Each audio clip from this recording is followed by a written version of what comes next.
السلام علیکم۔ آج ہم بات کر رہے ہیں DGI-SPR لیفٹیننٹ جنرل احمد شریف چودھری کے حالیہ بیانات اور بریفنگز پر۔ ان باتوں نے آپ نے دیکھا ہوگا کافی توجہ حاصل کی ہے۔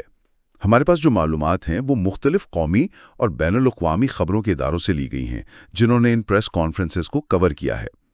آج کا مقصد ہے کہ ان بیانات کے جو اہم پیغامات ہیں خاص طور پر افغانستان، دہشت گردی اور علاقائی سلامتی کے حوالے سے ان کو ذرا سمجھیں اور دیکھیں کہ ان کے اصل معنی کیا نکلتے ہیں۔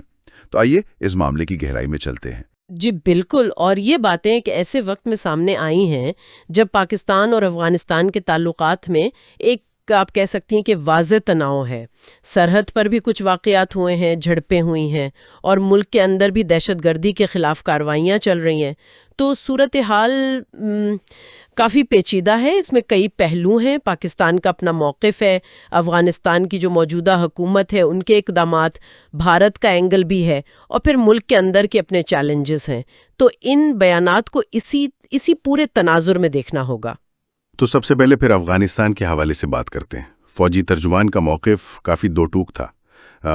ایک بیان خاص طور پر بہت نمایاں رہا، وہ یہ تھا کہ افغانستان کی شرائط کوئی معنی نہیں رکھتی، پاکستان کے لیے دہشت گردی خاتمہ اہم ہے، یہ تو بہت سخت لہجہ ہے۔ انہوں نے یہ بھی واضح کیا، جیسا کہ رپورٹس میں آیا، کہ پاکستان نے کبھی طالبان کی آمد پر کوئی جشن نہیں منایا تھا، اور یہ کہ پاکستان کی سلامتی کی ذمہ داری ہماری اپنی مسلح فوج کی ہے، کابل کی نہیں۔ اس بیان میں کیا خاص بات آپ دیکھتی ہیں؟ یہ بیان جو ہے نا، یہ اصل میں دونوں ملکوں کے بیچ جو اعتماد کی کمی بڑھ رہی ہے اس کو دکھاتا ہے۔ خاص طور پر یہ جو کالعدم TTP جیسے گروہ ہیں، ان کے خلاف کارروائی نہ ہونے پر جو پاکستان کی ایک گہری مایوسی ہے، یہ اس کو ظاہر کرتا ہے۔ ذرائع بتا رہے ہیں کہ ان بریفنگز میں یہ تاثر دیا گیا کہ پاکستان سمجھتا ہے کہ کابل حکام نہ صرف ان دہشت گردوں کے ٹھکانوں کو نظر انداز کر رہے ہیں، بلکہ شاید بھارت کے ساتھ تعاون بھی بڑھا رہے ہیں، اور افغان سرزمین پاکستان کے خلاف استعمال ہو رہی ہے۔ تو یہ صرف ایک الزام نہیں، بلکہ پاکستان کی جو سیکیورٹی اسٹیبلشمنٹ ہے نا، ان کی موجودہ سوچ کو ظاہر کرتا ہے۔ اچھا، اسی سلسلے میں وہ جو دوحہ اور استنبول میں مذاکرات ہوئے تھے، ان کا بھی ذکر آیا۔ کیا ان میں کوئی بات آگے بڑھی تھی؟ ذرائع تو یہی کہہ رہے ہیں کہ پاکستان کا جو بنیادی مطالبہ تھا وہ سرحد پار حملوں کو روکنے کے لیے کوئی مانیٹرنگ سسٹم بنانا تھا، اور ساتھ ہی ان دہشت گردوں کی حوالگی کا بھی مطالبہ تھا جو یہاں سے بھاگ کر افغانستان چلے گئے۔ فوجی ترجمان نے بھی یہ کہا کہ استنبول میں افغان طالبان کو صاف صاف بتا دیا گیا تھا کہ بھئی دہشت گردی کو قابو کرنا آپ کی ذمہ داری ہے۔ جی ہاں، اور پاکستان کا موقف بہت واضح اور سخت تھا۔ وہ یہ کہ دہشت گردوں کے ساتھ کسی قسم کی بات چیت نہیں ہوگی۔ جو لوگ پاکستان میں دہشت گردی کر کے افغانستان گئے ہیں، انہیں پاکستان کے حوالے کیا جائے تاکہ ان پر یہاں کے آئین اور قانون کے مطابق مقدمے چلیں۔ یہ دراصل پاکستان کا ایک عزم ہے، اس کا اعادہ ہے کہ بھئی قومی سلامتی پر کوئی سمجھوتا نہیں ہو سکتا، چاہے فیصلے سخت ہی کیوں نہ ہوں۔ یہاں ایک اور پہلو بڑا دلچسپ ہے جس کا ذکر ایک رپورٹ میں آیا تھا کہ صحافیوں کو ایک بند کمرے کی بریفنگ میں مبینہ طور پر کچھ ثبوت دکھائے گئے جن میں یہ ظاہر ہو رہا تھا کہ افغانستان کے فوجی اہلکار پاکستان میں دہشت گردی میں ملوث پائے گئے، اور ان کے پاس سے افغان شناختی کارڈ، حتیٰ کہ افغان آرمی کے کارڈز بھی ملے۔ یہ بھی کہا گیا کہ یہ ثبوت دوحہ میں افغان طالبان کے ساتھ شیئر بھی کیے گئے تھے۔ اگر یہ بات سچ ہے تو اس کے کیا مطلب ہے؟ اگر یہ اطلاعات صحیح ہیں تو یہ تو سرحد پار دہشت گردی کے مسئلے کو ایک بالکل نئی اور آپ کہیں کہ زیادہ سنگین شکل دے دیتی ہیں۔ یہ پھر صرف نان اسٹیٹ ایکٹرز یعنی غیر ریاستی عناصر کا معاملہ نہیں رہتا، بلکہ یہ تو براہ راست ریاستی اداروں کے ممکنہ طور پر ملوث ہونے کی طرف اشارہ کرتا ہے۔ دفاعی تجزیہ کار بریگیڈیئر ریٹائرڈ راشد ولی صاحب کا بھی تجزیہ یہی ہے کہ دہشت گرد جو ہے وہ مبینہ طور پر خیبر پختونخوا حکومت کی کمزوریوں کا فائدہ اٹھا کر افغانستان کو پاکستان کے خلاف حملوں کے لیے استعمال کر رہے ہیں۔ تو یہ صورتحال یہ سرحد پار سے مداخلت کی سنگینی کو اور بڑھا دیتی ہے۔ فوجی ترجمان نے کچھ اعداد و شمار بھی دیے جو اس مسئلے کو اور واضح کرتے ہیں۔ ایک رپورٹ کے مطابق پچھلے کچھ مہینوں میں 112 غیر ملکی جنگجو مارے گئے، جن میں سے 60% مبینہ طور پر افغان شہری تھے۔ اس کے علاوہ مختلف جھڑپوں میں 206 افغان فوجی اہلکاروں کی ہلاکت کی اطلاعات کا بھی ذکر کیا گیا۔ یہ تو سیدھا سیدھا سرحد پار سے مسلح مداخلت کی طرف اشارہ ہے۔ جی، یہ اعداد و شمار واقعی پریشان کن ہے۔ یہ دکھاتے ہیں کہ سرحد پار سے جو مداخلت ہے اور دہشت گردی میں غیر ملکی عناصر کا جو کردار ہے وہ صرف چند لوگوں تک محدود نہیں، بلکہ یہ ایک منظم اور آپ کہیں کہ بڑے پیمانے کا مسئلہ بن گیا ہے۔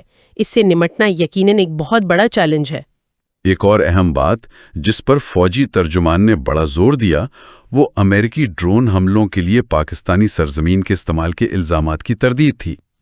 انہوں نے بالکل واضح کیا کہ امریکہ کے ساتھ ایسا کوئی معاہدہ نہیں ہے اور یہ الزامات بالکل بے بنیاد ہیں۔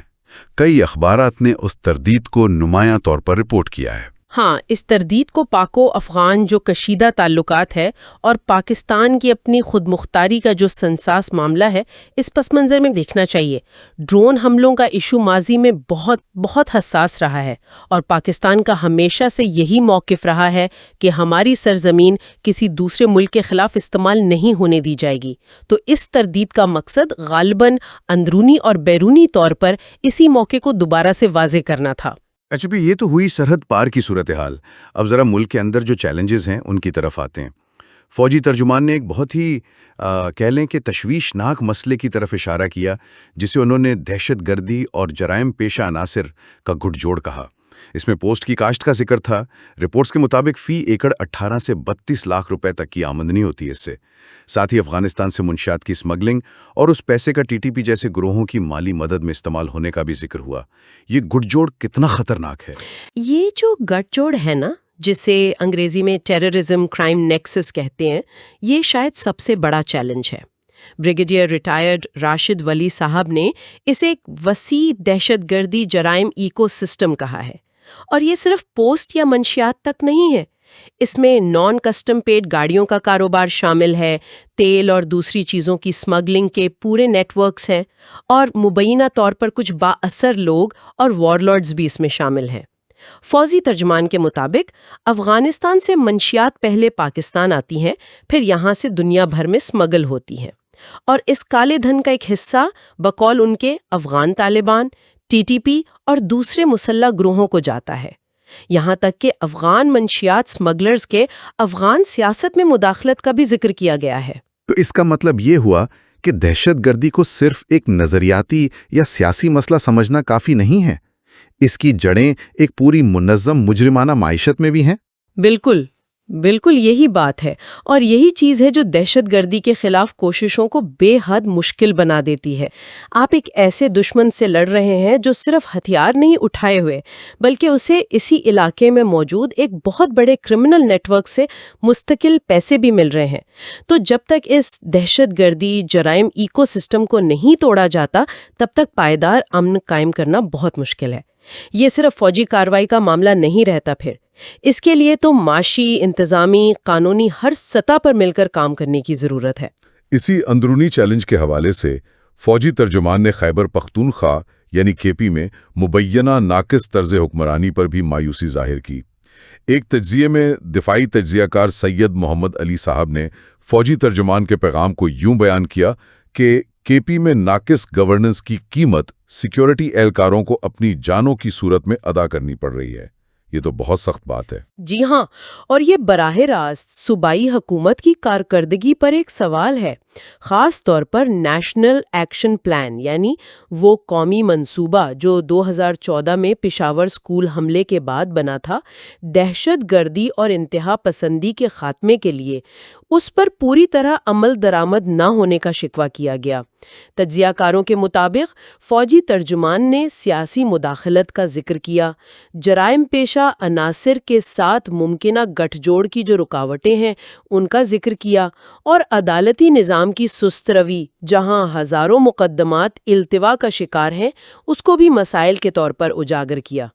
فوجی ترجمان نے یہ بھی کہا، جیسا کہ رپورٹس میں ہے، کہ کئی بار ایسا ہوا کہ فوج نے علاقے دہشت گردوں سے صاف کیے، مگر بعد میں سول انتظامیہ اور پولیس مبینہ طور پر سیاسی دباؤ یا دوسری وجوہات کی وجہ سے ان علاقوں میں اپنی رٹ مؤثر طریقے سے قائم نہیں رکھ پاتی۔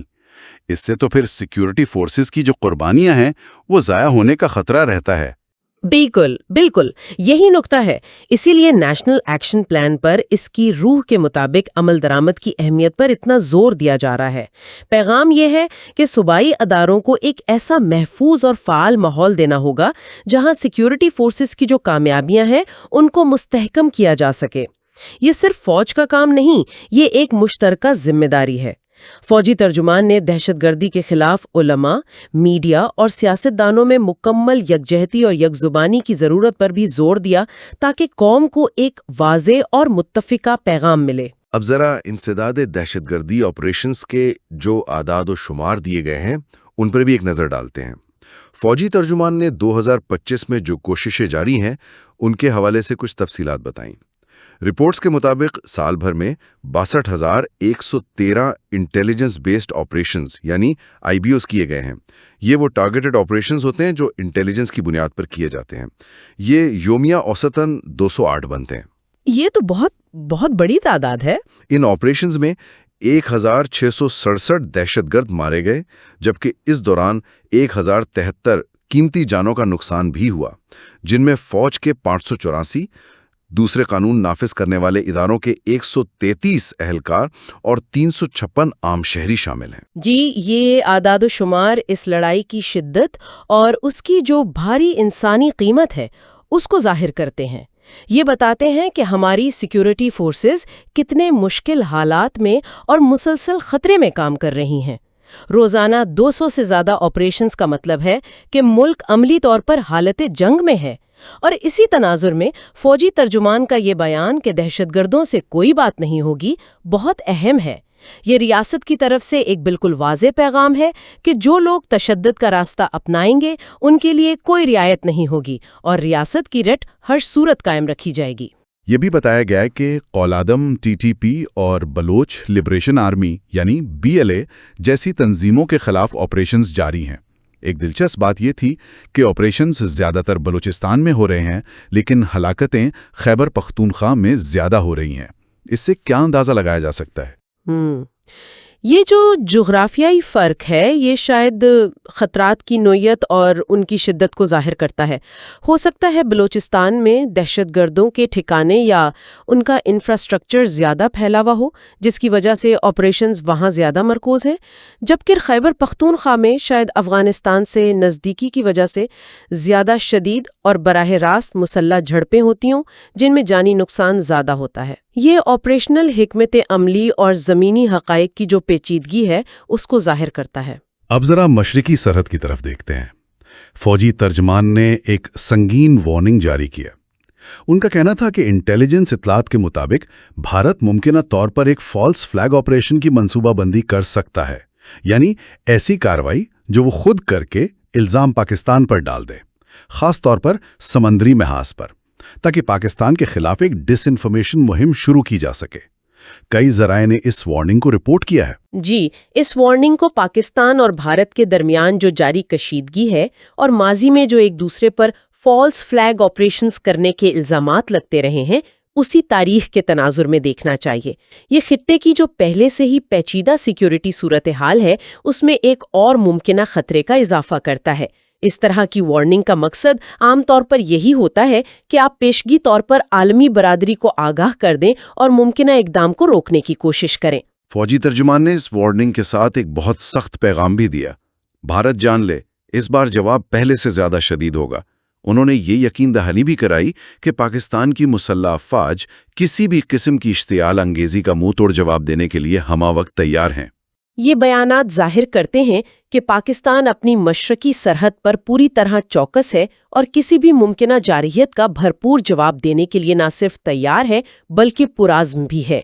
یہ علاقائی استحکام کے لیے ایک واضح پیغام ہے کہ کسی بھی مہم جوئی سے گریز کیا جائے. تو آج کی اس ساری گفتگو کا اگر خلاصہ کریں تو یوں لگتا ہے کہ پاکستان نے افغانستان کے حوالے سے خاص طور پر سرحد پر دہشت گردی پر ایک انتہائی سخت اور کہہ لیں کہ غیر لچکدار موقف اپنا لیا ہے اور بالکل واضح کر دیا ہے کہ قومی سلامتی پر کوئی سمجھوتا نہیں ہوگا.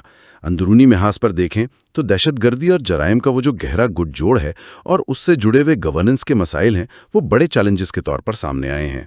بالکل. اور ان چیلنجز سے نمٹنے کے لیے بڑے پیمانے پر انسداد دہشت گردی کی کارروائیاں بھی جاری ہیں، جن میں بھاری جانی نقصان بھی اٹھانا پڑ رہا ہے، جیسا کہ اعداد و شمار سے ظاہر ہے۔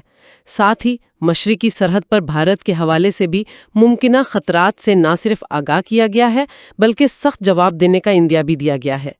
تو مجموعی طور پر فوجی ترجمان کا بنیادی پیغام یہی تھا کہ پاکستان اپنی قومی سلامتی کو ہر چیز پر مقدم رکھتا ہے، ان خطرات کے خلاف فیصلہ کن کارروائی کے لیے پوری طرح تیار ہے، اور ان تمام کوششوں کی کامیابی کے لیے اندرونی اتحاد، مؤثر گورننس اور قومی یکجہتی کو ناگزیر سمجھتا ہے۔ اور آخر میں اپنے سامعین کے لیے ایک نقطہ چھوڑا جاتے ہیں سوچنے کے لیے۔ ان بریفنگز نے پاکستان کو جو سیکیورٹی چیلنجز درپیش ہیں ان کی پیچیدہ اور ایک دوسرے سے جڑی ہوئی نوعیت کو بالکل واضح کیا ہے۔ یعنی سرحد پار سے آنے والی عسکریت پسندی جسے ملک کے اندر موجود منشیات اور جرائم کی معیشت سے توانائی مل رہی ہے، پھر اندرونی سطح پر گورننس کی کمزوریاں ہیں جو ان مسائل کو اور بڑھا رہی ہیں، اور ساتھ ہی علاقائی دشمنیاں ہیں جو صورتحال کو مزید غیر مستحکم کر سکتی ہیں۔ تو ان تمام باہم مربوط مسائل کو دیکھتے ہوئے کیا خطے میں طویل مدتی استحکام کے لیے صرف فوجی کارروائیوں پر انحصار کافی ہے، یا پھر ایک ایسی ہمہ جہاد اور جامع حکمت عملی کی ضرورت ہے جو ان تمام پہلوؤں سیکیورٹی، معیشت، گورننس اور سفارتکاری سب کا احاطہ کرتی ہو؟ اس پر ضرور سوچیے گا۔